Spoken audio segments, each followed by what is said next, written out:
Hi, ഞാൻ doctor പ്രിയ, Q1 health കെയറിലെ homoeopathic ഫിസിഷ്യനാണ്.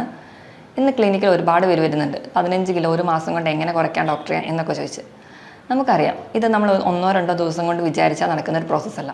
കൃത്യമായ ഡയറ്റും വ്യായാമവും ഒക്കെ വേണം. നമുക്ക് ഇന്ന് ഈ വിഷയത്തെക്കുറിച്ച് സംസാരിക്കാം. എന്താണ് ഒബിയസിറ്റി അഥവാ അമിതവണ്ണം? എന്താണ് അമിതവണ്ണം? ശരീരത്തിലെ കൊഴുപ്പ് നമ്മുടെ ആരോഗ്യത്തെ ബാധിക്കും വിധം വർദ്ധിക്കുന്ന കണ്ടീഷനാണ് അമിതവണ്ണം. പണ്ടൊക്കെ മധ്യവയസ്കരിലാണ് കൂടുതലായി കണ്ടിരുന്നത്. പക്ഷേ ഇന്ന് കുട്ടികളിലും ചെറുപ്പക്കാരിലും ഒക്കെ ഈ കണ്ടീഷൻ ഒരുപാട് കാണുന്നു. എങ്ങനെയാണ് നമുക്ക് അമിതവണ്ണം ഉണ്ടെന്ന് കണ്ടുപിടിക്കാം? അതിനുവേണ്ടി നമ്മൾ യൂസ് ചെയ്യുന്ന ടേമാണ് ബേസൽ ബോഡി മാസ് ഇൻഡെക്സ്, അഥവാ നമുക്കതെങ്ങനെ കണ്ടുപിടിക്കാം എന്ന് നോക്കാം. നമ്മുടെ weight in kilogram divided by height in metre square. അതായത് അതിങ്ങനെ ചെയ്യുമ്പോൾ 18-നും 25-നും ഇടയിലാണ് വാല്യൂ കിട്ടുന്നതെങ്കിൽ അതിനെ നോർമൽ എന്ന് പറയും. 25-നും 30-നും ഇടയിലാണെങ്കിൽ അതിന് അമിതവണ്ണം എന്നും 30-ന് മുകളിൽ പോകുമ്പോൾ പൊണ്ണത്തടി എന്നും പറയുന്നു. ലളിതമായി പറഞ്ഞു കഴിഞ്ഞാൽ നമ്മുടെ ഹൈറ്റ് എടുക്കുകയാണ് സെൻറ്റിമീറ്ററിൽ, അതിൽ നിന്ന് 100 കുറയ്ക്കുന്നതായിരിക്കണം നമ്മുടെ ബോഡി വെയ്റ്റ്. ഉദാഹരണം, ഒരു 163 സെൻറ്റിമീറ്റർ ഹൈറ്റ് ഉള്ള ഒരാൾക്ക് 63 കിലോ ആയിരിക്കണം അവരുടെ ഒരു ആവറേജ് വെയ്റ്റ്. WHO ഈ ഒബിയസിറ്റി തന്നെ 3 രീതിയിൽ പറയുന്നുണ്ട്. 30 മുതൽ 35 വരെയാണെങ്കിൽ ക്ലാസ് 1 എന്നും, 35 മുതൽ 40 വരെ ആകുമ്പോൾ ക്ലാസ് 2 എന്നും, 40-ന് മുകളിൽ പോയാൽ ക്ലാസ് 3 എന്നുമായിട്ട് ഡിവൈഡ് ചെയ്ത് വെച്ചിട്ടുണ്ട്. അമിതവണ്ണം എന്തുകൊണ്ടൊക്കെ ഉണ്ടാകാമെന്ന് നോക്കാം. അമിതവണ്ണം ഉണ്ടാകുന്ന കാരണങ്ങളെ നമ്മൾ രണ്ടായിട്ട് തരംതിരിച്ചിട്ടുണ്ട്: എൻഡോജീനിയസ് കണ്ടീഷൻ എന്നും എക്സോജീനിയസ് കണ്ടീഷനും. എക്സോജീനിയസ് കണ്ടീഷൻ എന്ന് പറഞ്ഞാൽ പുറത്തുനിന്നുള്ള കാരണങ്ങൾ, നമ്മുടെ ഫുഡിൻ്റെ അളവ് കൂടുന്നു, വ്യായാമം കുറയുന്നു തുടങ്ങിയ കാരണങ്ങൾ. എൻഡോജീനിയസ് എന്ന് പറഞ്ഞാൽ ശരീരത്തിൻ്റെ തന്നെ കാരണങ്ങൾ, ചില ഹോർമോണൽ ഇംബാലൻസ്, ഉദാഹരണം തൈറോയിഡിൻ്റെ ഒക്കെ ഇംബാലൻസ് മൂലം നമുക്ക് വണ്ണം വെക്കുന്നത് കാണാം. ഇതിന് പുറമെ തന്നെ ചിലർക്ക് പാരമ്പര്യം കൊണ്ടുവരാം, ചില മരുന്നുകൾ സ്റ്റിറോയിഡ്സ് കഴിക്കുന്നതുകൊണ്ട് വരാം, ചില അസുഖങ്ങൾ കൊണ്ട് നമുക്ക് വണ്ണം വെക്കാം. അതുപോലെ തന്നെ സ്ട്രെസ്സ് കാരണവും ചിലർക്ക് വണ്ണം വെക്കുന്നതായി കാണാം. ഇനി അമിതവണ്ണം കൊണ്ട് എന്തൊക്കെ കോംപ്ലിക്കേഷൻ ഉണ്ടാവും എന്ന് നോക്കാം.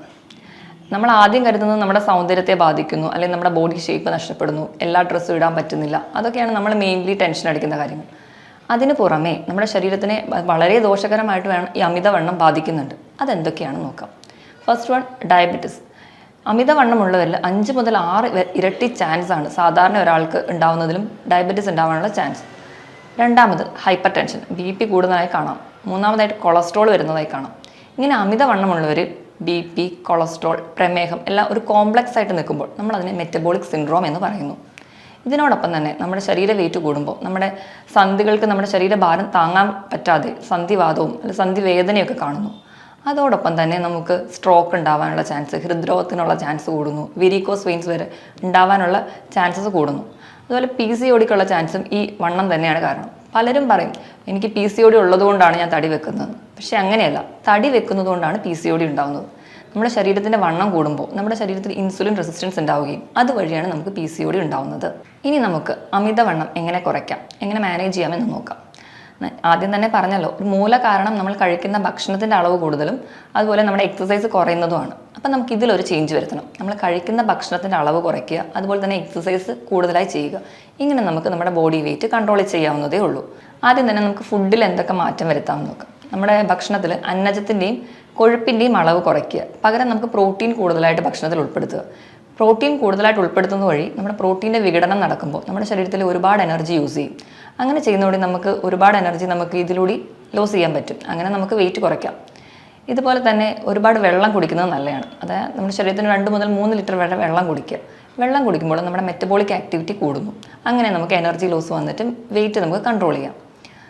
നമ്മൾ കഴിക്കുന്ന ഭക്ഷണത്തിൽ കഴിക്കുന്ന അരി അടങ്ങിയ ഭക്ഷണങ്ങൾ നല്ല രീതിയിൽ തന്നെ നമുക്ക് കുറയ്ക്കണം. അതിന് പകരം നമുക്ക് ചോളം, കമ്പം തുടങ്ങിയ ധാന്യങ്ങൾ ഉൾപ്പെടുത്താവുന്നതേ ഉള്ളൂ. ഭക്ഷണത്തിൽ പ്രോട്ടീനോടൊപ്പം തന്നെ വെജിറ്റബിൾസും ഫ്രൂട്ട്സും കൂടുതലായിട്ട് ഉൾപ്പെടുത്തുക. പിന്നെ നമ്മൾ ഭക്ഷണം കഴിക്കുമ്പോൾ സ്കിപ്പ് ചെയ്യാതെ കഴിക്കാൻ ശ്രദ്ധിക്കുക. ചിലരൊക്കെ വെയിറ്റ് കുറയ്ക്കാൻ വേണ്ടി ഒരു നേരം പട്ടിണി കിടക്കാമെന്ന് വിചാരിക്കും.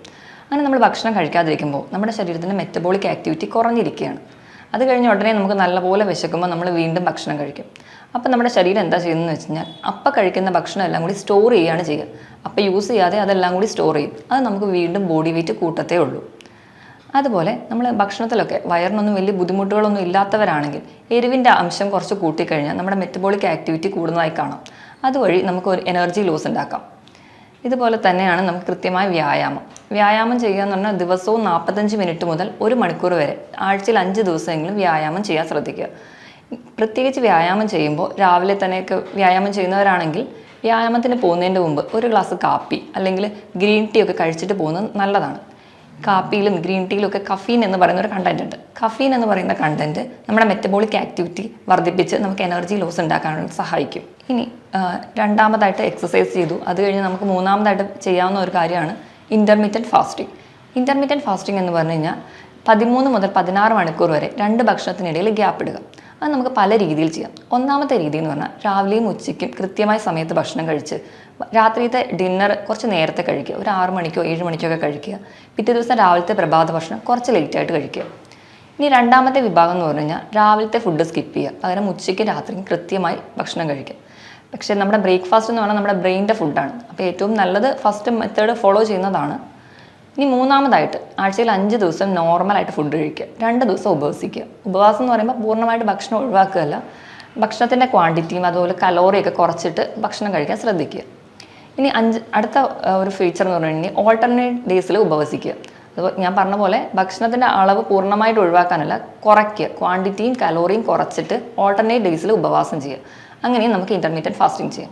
ചിലരുടെ അടുത്തൊക്കെ ഡയറ്റ് ഫോളോ ചെയ്യാനൊക്കെ ക്ലിനിക്കിൽ വരുമ്പോൾ പറയുമ്പോൾ പലരും പറയും എൻ്റെ വയറ് തുറന്നു പോയി, അല്ലെങ്കിൽ എനിക്ക് വിശപ്പ് സഹിക്കാൻ പറ്റുന്നില്ല, അല്ലെങ്കിൽ ഫുഡിനോടുള്ള ക്രേവിങ് കൺട്രോൾ ചെയ്യാൻ പറ്റുന്നില്ല എന്നൊക്കെ. നമുക്ക് ഇവർക്ക് പറയാമെന്നുള്ളൊരു ഈസി ടിപ്സ് എന്താണെന്ന് വെച്ചാൽ, നമ്മുടെ വിശപ്പിനെ കൺട്രോൾ ചെയ്യാൻ നമ്മുടെ ശരീരത്തിൽ 2 ഹോർമോണുണ്ട്. ഗ്രലിൻ എന്ന് പറയുന്ന ഹോർമോണും ലെപ്റ്റിൻ എന്ന് പറയുന്ന ഹോർമോണും. നമുക്ക് വിശക്കുന്നു എന്ന് തലച്ചോറിനെ അറിയിക്കുന്ന ഹോർമോണാണ് ഗ്രലിൻ. നമ്മുടെ വയറ് നിറഞ്ഞു അല്ലെങ്കിൽ നമ്മൾ ഭക്ഷണം കഴിക്കുമ്പോൾ മതി എന്ന് പറയുന്ന ഹോർമോണാണ് ലെപ്റ്റിൻ. അപ്പം നമ്മൾ ഗ്രലിൻ്റെ അളവ് കുറയ്ക്കുകയും ലെപ്റ്റിൻ്റെ അളവ് കൂട്ടുകയും ചെയ്യുന്നത് വഴി നമുക്ക് വെയിറ്റ് കൺട്രോൾ ചെയ്യാം. നമ്മുടെ വിശപ്പ് കുറച്ച് നമുക്ക് വെയിറ്റ് കൺട്രോൾ ചെയ്യാവുന്നതേ ഉള്ളൂ. എങ്ങനെയൊക്കെ ചെയ്യാമെന്ന് നോക്കാം. നമ്മൾ കൃത്യസമയത്ത് തന്നെ ഭക്ഷണം കഴിക്കാൻ ശ്രദ്ധിക്കണം. അങ്ങനെ ചെയ്യുമ്പോൾ നമ്മുടെ ഒരു ഹോർമോൺ പ്രോപ്പർ ബാലൻസിൽ അങ്ങ് പോകും. അതുപോലെ ഒരുപാട് വിശന്നിട്ട് ഭക്ഷണം കഴിക്കരുത്. ഒരുപാട് വിശന്നിരിക്കുമ്പോൾ ഗ്രലിൻ എന്ന് പറയുന്ന ഹോർമോൺ കൂടുതലായിട്ട് ഇരിക്കും. അപ്പോൾ നമ്മൾ ഒരുപാട് ഭക്ഷണം കഴിക്കും, അത് വീണ്ടും ബോഡി വെയിറ്റ് കൂട്ടത്തേ ഉള്ളൂ. അതുപോലെ ഒരുപാട് വിശന്നിരിക്കുമ്പോൾ ഒരുപാട് സ്വീറ്റ്സ് കഴിക്കാതിരിക്കുക. സ്വീറ്റ്സ് കലോറി കൂടുതലുള്ള ഫുഡാണ്. അതുപോലെ കൃത്യസമയത്ത് ഉറങ്ങുക. കൃത്യസമയത്ത് ഉറങ്ങുമ്പോൾ ഈ ഹോർമോണൊക്കെ പ്രോപ്പറായിട്ട് ബാലൻസ് ആയിട്ട് പോകും. അപ്പോൾ നമുക്ക് നമ്മുടെ വിശപ്പൊക്കെ കൺട്രോൾ ചെയ്യാം. ചിലർക്കൊക്കെ ടെൻഷൻ കാരണം ചിലർ ഭക്ഷണം ഒരുപാട് കഴിക്കുന്ന കാണും. ഇതെന്താണെന്ന് വെച്ചിട്ടുണ്ടെങ്കിൽ ടെൻഷൻ ഉള്ളപ്പോൾ നമ്മുടെ ലെപ്റ്റിൻ എന്ന് പറയുന്ന നമുക്ക് വയറ് നിറഞ്ഞു എന്ന് പറയുന്ന ഹോർമോൺ ഫംഗ്ഷൻ ചെയ്യത്തില്ല. അപ്പോൾ അവർക്ക് വയറ് നിറഞ്ഞൊരു സെൻസേഷൻ തോന്നില്ല, ഭക്ഷണം കഴിച്ചുകൊണ്ടേയിരിക്കും. അങ്ങനെ പൊണ്ണത്തടി വെക്കുന്നവരും ഉണ്ട്. ഇതുപോലെ ചില ഭക്ഷണങ്ങൾ കഴിക്കുകയാണെങ്കിൽ നമുക്ക് ഈ ലെപ്റ്റിൻ്റെ അളവ് കൂട്ടാൻ പറ്റും. ഉദാഹരണത്തിന് ഭക്ഷണം കഴിക്കുന്നതിന് മുൻപ് നമ്മൾ സാധാരണ ഒരു ലഞ്ചൊക്കെ കഴിക്കുന്നതിന് മുൻപ് പ്രോട്ടീനും ഫാറ്റും അടങ്ങിയ ഭക്ഷണം കഴിക്കുക. ഉദാഹരണത്തിന് നമുക്ക് മുട്ട കഴിക്കാം, അതിൽ പ്രോട്ടീനും ഉണ്ട് ഫാറ്റും ഉണ്ട്. ഭക്ഷണത്തിന് ഒരു 15 മിനിറ്റ് മുമ്പ് ഒരു മുട്ടയൊക്കെ കഴിക്കുകയാണെങ്കിൽ ഈ ലെപ്റ്റിൻ്റെ അളവ് കുറച്ച് കൂടുതലായിട്ട് ഉൽപ്പാദിപ്പിക്കുന്ന കാണാം. അതുപോലെ കഴിക്കുമ്പോൾ ഭക്ഷണം നല്ലോണം ചവച്ചരച്ച് കഴിക്കുകയാണെങ്കിൽ നമുക്ക് വയറ് കുറച്ചുകൂടെ പെട്ടെന്ന് നിറഞ്ഞ പോലെ തോന്നും. അതുപോലെ ഭക്ഷണം കഴിക്കുന്നതിന് മുൻപ് 2 ഗ്ലാസ് ഒരു ഇളം ചൂട് വെള്ളം കുടിക്കുക. അതുപോലെ ഒരു ബൗൾ സാലഡ് കഴിക്കുക. അതിനൊരു 15 മിനിറ്റ് ശേഷം മാത്രം ഒരു ലഞ്ച് കഴിക്കുക. ഇങ്ങനെയൊക്കെ നമുക്ക് ഫുഡിലൂടെ ഒരു പരിധി വരെ വെയിറ്റ് കുറയ്ക്കാം. നമ്മൾ എക്സസൈസ് ചെയ്യുന്ന കാര്യം പറഞ്ഞല്ലോ, അപ്പോൾ അതിൻ്റെ കൂടെ തന്നെ നമ്മൾ ചെയ്യുമ്പോൾ മെയിൻലി ഹീറ്റ് ബേൺ എക്സസൈസ് ചെയ്യുക. ഹീറ്റ് ബേൺ എക്സസൈസ് എന്ന് പറഞ്ഞാൽ 45 മിനിറ്റ് ഒരാൾ നടക്കുകയാണെങ്കിൽ അവസാനത്തെ 1-2 മിനിറ്റ് ഒന്ന് ഓടുക. അപ്പം നോർമലി നിന്ന പ്രോസസ്സിൽ നിന്ന് ഒന്ന് ശരീരം കുറച്ചുകൂടെ സ്പീഡപ്പ് ചെയ്യുമ്പോൾ നല്ല രീതിയിൽ നമ്മുടെ മെറ്റബോളിക് ആക്ടിവിറ്റി കൂടുന്നു. അങ്ങനെ നമുക്ക് ഊർജ്ജം കുറയുന്നു. അങ്ങനെ നമ്മുടെ ബോഡി വെയിറ്റ് കൺട്രോൾ ആവുന്നു. ഇങ്ങനെയൊക്കെ ചെയ്യുന്നവരെ ഒരു പരിധി വരെ നമുക്ക് നമ്മുടെ ബോഡി വെയിറ്റ് കൺട്രോൾ ചെയ്യാൻ പറ്റും.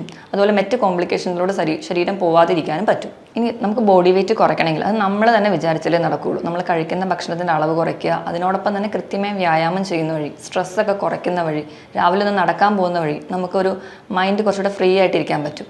ഇതിനോടൊപ്പം തന്നെ എന്തെങ്കിലും കോംപ്ലിക്കേഷൻസ് ഒക്കെ വരാതിരിക്കാൻ വേണ്ടി നമുക്ക് ഹോമിയോപ്പതിയിൽ ഫലപ്രദമായ ചികിത്സ ലഭ്യമാണ്. മറ്റൊരു വീഡിയോയിൽ വേറൊരു ഹെൽത്ത് ടോപ്പിക്കുമായിട്ട് വീണ്ടും കാണാം. Thank you.